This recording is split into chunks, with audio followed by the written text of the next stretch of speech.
deemtuun barbaadan. Yeroo ammaa kana keessatti mee maqaallee kaasuun nu barbaachisu. Mucaa kana nama tattaafatu nama xixiqqoo keessaa nama xixiqqoo kanarraa nama halaamaaf kaayyoo jecha nama hin dhageenye fudhattee adeemtu wayin immoo nan guddadhaa nan ci'aa akkasiin ta'a jettu keessaa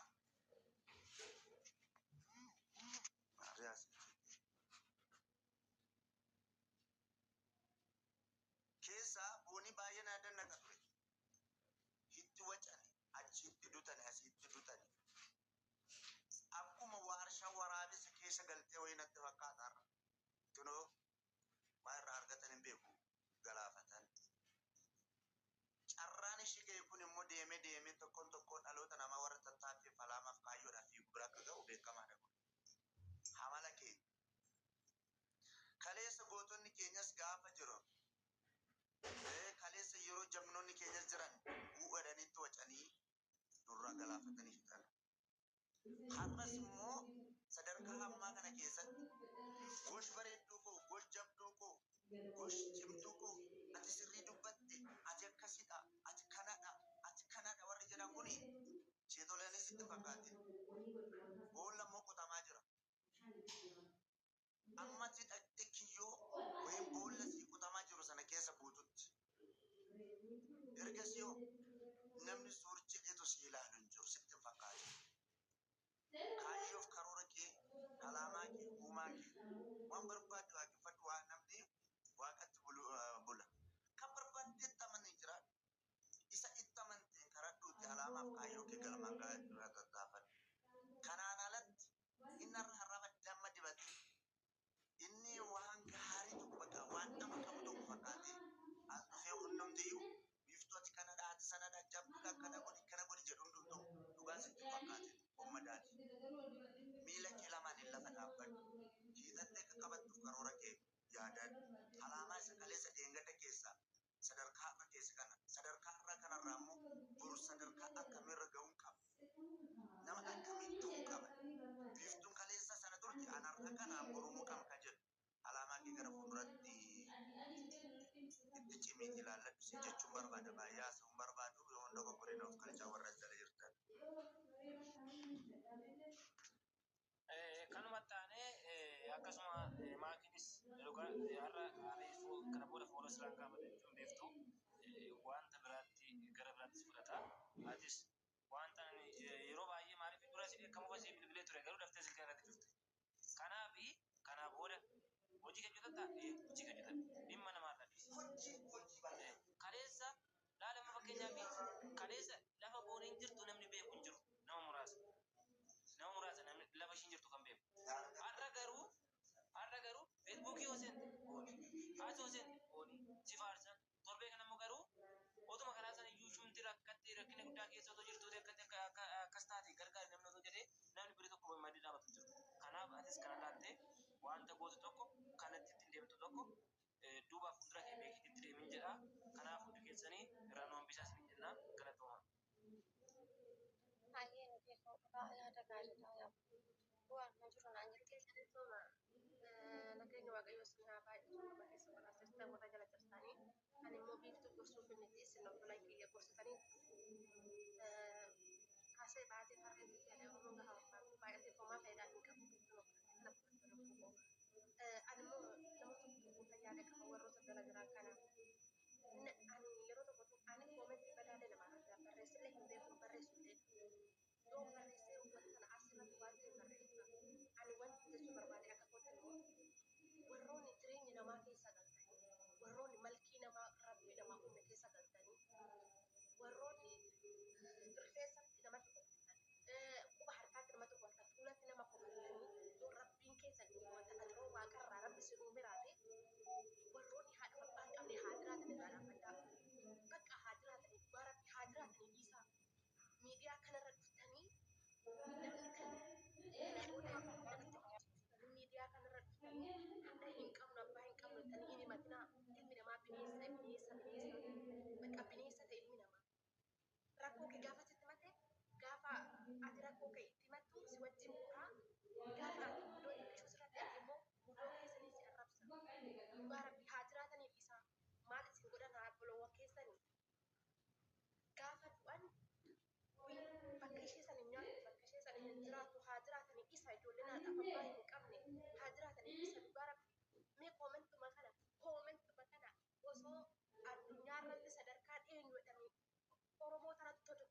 sabaa nama arrabsu koomentiin keessan tokkoffaa addunyaa irratti nama hin mul'inedha dhugaa rabbi namni yoo hojjete hojii irratti nama dibbitu namni yoo sirbe sirba irratti nama dibbitu yoo faarfata faarfannaa irratti nama dibbitu maali bara jireenya kee jiraatta malee jireenya namaa hin jiraattu kee bichaa jiraata ani hanbiiftuu jiraachuu hin danda'u naggeen koo jiraachuu hin danda'u kee bichaadha malkii bifa waaqa namaa kenna keessas hin galinaa uuma waaqayyooti namni of dhufuu hin danda'u isaa haa jiraatanii dhidhiibdanii giddumaan nama miira ofii jiraachanii miira addaa keessa gashitanii nama kan tajaajilaa miira addaa keessa nama hin gashinaa haa jiraatanii isa dhugaa rabbi booni kana koomentii ishii yeroo baay'ee jala deemee hin dubbisu hin barreessu malee har'a duutee maal argattan har'a shurraabii hodhosiifadhaabii deema koomentii dhaqanii warruma kalee ishii arrabsaa turetu har'a immoo dhufe ayii boonii jedha biiftuu atillee karalaa biiftuu dhugaa rabbi hundi keenya sitti aaraa jira maaf haadha kee obboleettii kee wanta ishiin irra si dabarsitee iddoo kanan si geesse ni beekta garuu baay'ee sitti qabamtee hundi keenya baay'ee si taasifnee jirra bakka adabadhu taa'ee hojii kee hojjetatu namni ishaallaa namni wanna barbaade yoo siin jedhe waan fedhe yoo siin jedhe homaa si gochuu hin danda'u bakka utubaa ta'e gad dhaabbadhu biiftu boo'icha dhiisi maal boossaa oduu namaa dhiisi namni bakka barbaade sinaa jedhu waan illee si gorsuu hin barbaade dhugaa rabbi innaa ani dhaamsa biraa hin qabu yoo rabbi si uume uummanni koomentii yoo namaa waa gochuu barbaadda dhabdan nama arrabsiisa nama hin qeeqitan dhibdanii ijoollee hallayyaa kan jalaa hin gatinaa dhumaan ijoollee keenya barreen gaddaa qaranii ilaalaa har'a foon ilaalaa boroo kan biraatu ta'a dhugaa nama dhibduu bar dhiisa haa jiraatan ijoolleen keenya haa jiraatan badduus taatu haa jiraattu fokkistuu taatu haa jiraattu wallaaltuus taatu haa jiraattu bakka jiraattu taane bichaa barbaanna inni jalaa dhibdanii nu walaa hin dubbisinaa ijoollee keenya olo deemtu nu jalaa hin nyaatinaa እና በጣም ሚራ ከሰ ነማ ገሸና ይፋ መናጉዳ ሚራ ከሰ ገሌን ዱበቴ ና ኦፍከሻ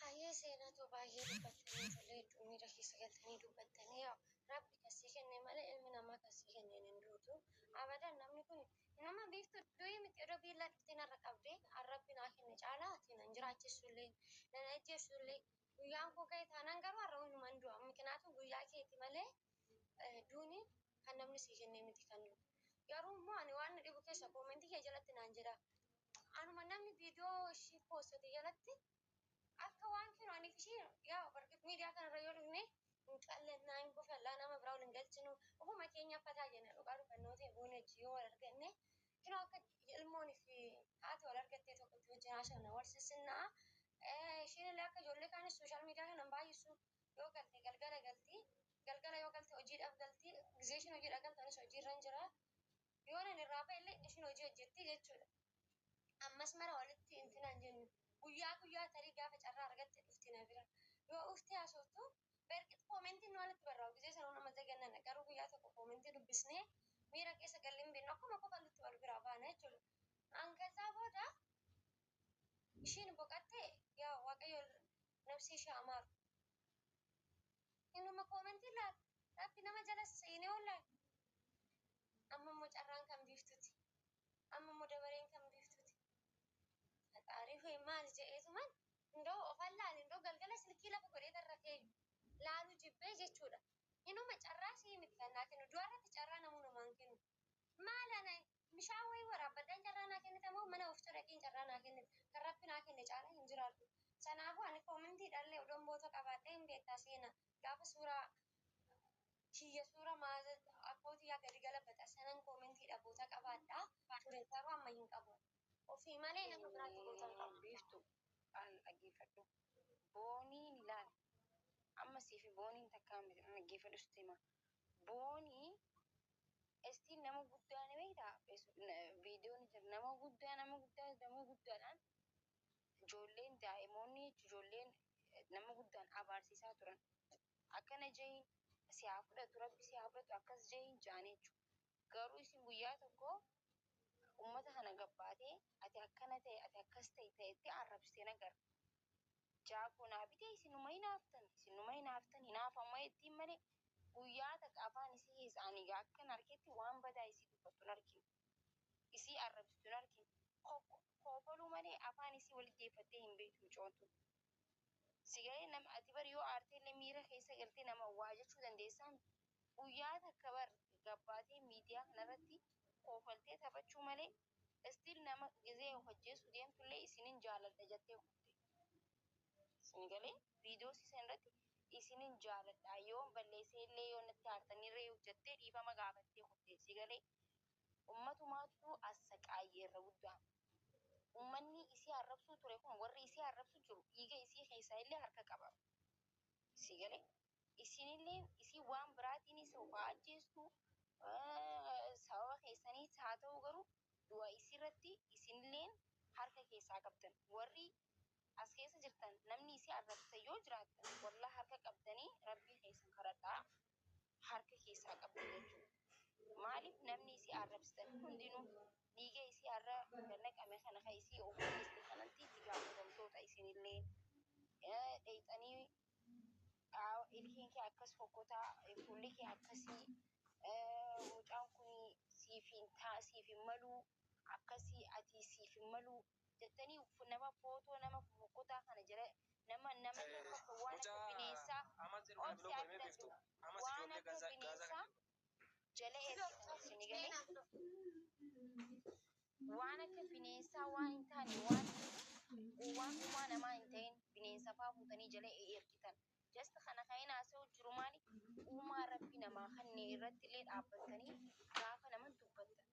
Amala namarratti dubbachuun sirriidha. Namni amala sirreeffachuu baatu garuu waan rabbi namaa kanneen madabbira dheeyxee yookiin hin gurgurtu yookiin hin bitatu jechuudha. Rabbitu siif kan sinigalee achirra dhaabbattanii gaafa mooraalii asan dhiirsii isii jala jiru sunu gaafa isii san akkasi gabbuustan inni የልቤ ልብ ይሰማዋል sinigalee bakka isin simmaltuu inni siisa inni nu osoo ani akka kiyyatti guyyaa takka gabbee miidiyaa kanarratti an dhageellee beeku jaartiin koo bareedduudha jaartiin koo qashtiidha jaartiin koo abbaa feetii naa caalti jee dhiirri kamuu jaartii ofii gaafa namni gabbee isin jala isin arrabsu jaartiin koo abbaa feetii caalti jechuu danda'u sirra jiraata jechuudha. Jaartiin koo bareedduudha anaaf siif osoo hin ta'in anaaf bareedduudha jechuun sirra jiraata. Isin gaafa san of ajjeesuus murtiin gootu yaada akkasiitti siif qabdu jechuudha. Gaafa namni isii arrabsu ta'e mataa qaqqabattee sammuu keessaniin dhiisaa moo hin dhiisuun jettee gaafa jiraatte haalaatis kan mana keessaattis itti walitti qabamee lubbuun isii baati jechuudha. Akkas jechuudha. Kanaafuu dubartoonni keenya dura dursoo of jaaladhaa ofiitu dursaa atis koomantii namaa laaltee miira keessa hin seenin isiinuu itti guddateeti malee sila akka namaatiin duruu kutte jechuu ammaa miti sigalee kanaafuu koomantii namaa hin lallaalinii as teessee koomantii namaa nam tokkoon arrabsee akkas naan jee namni nuunis du'i nuun jee nama jiraabar garuu irra kaayannee miti nuti kaayyoo qabnaa bifti nuti warra riphee lolu sigalee warra riphee lolaan nuti wabbuudha sigalee habibti warra of ajjeesu sanis miti garuu obboleeyyan keenya gaafa of ajjeesan dubartoonni keenya cimanii dadhabanii gaafa kana kufan garaa nu balleessan kanaafuu garaa nu balleessa jechuudha. Innaa hundi keessanuu barumsa fudhadhaa barumsa isiniif haa ta'u. Arkitanii jirtan namni gaafa duutan isin jaalata gaafa jirtan isin hubatu kanaafuu duutii isin duutan immoo faamilii keessanirraa haadhaaf abbaa keessanirraa malee nama birarraa miti warri koomantiitillee taatu kunoo kamtuu ka isii arrabsee kamtuu ka isii faarsee addaanuu wallaalamee jira miidiyaa kana hundi dhaabbatee isiif lolaa jira hundi dhaabbatee isiif boo'aa jira kamtuu kamii amma kamtuu diina isiitii keessaa yoo filtee hin argitu amma isaa kanatti. Nama jechuun bofa jechuudha. Akkana bakka. Sitmootu waddadaadha. Nama gaafa ati tuute si jaalateef jettee wannummaan lubbuu kee balleessuuf hin jiru haa dhufu. Kanaan isin galatoomaa waan dhaggeeffattanii fi isinitti baay'iseellee nagaan tura. Baay'isanii maamaa waan jiru dubbatte waanuma lafiitii jiru itti himteenna. isaa namni haa jiraatu. An daalachaayis jiraatu haa jiraatu. Kan diimatees jiraatu haa jiraatu. Keessumaa umma malkii kana inuma rabbi namaa kennu. Dhugaa dubbannootii anillee booniin illee waanuma namaa gadii jechuudha. Malkiidha illee tarii. Kanaafuu hin arrabsinaa malkii rabbi sii kenna akkamitti ati ittiin na arrabsita? Ani amma rabbi iddoo fuula kiyya kana akkas godhee uume ittiin na arrabsita?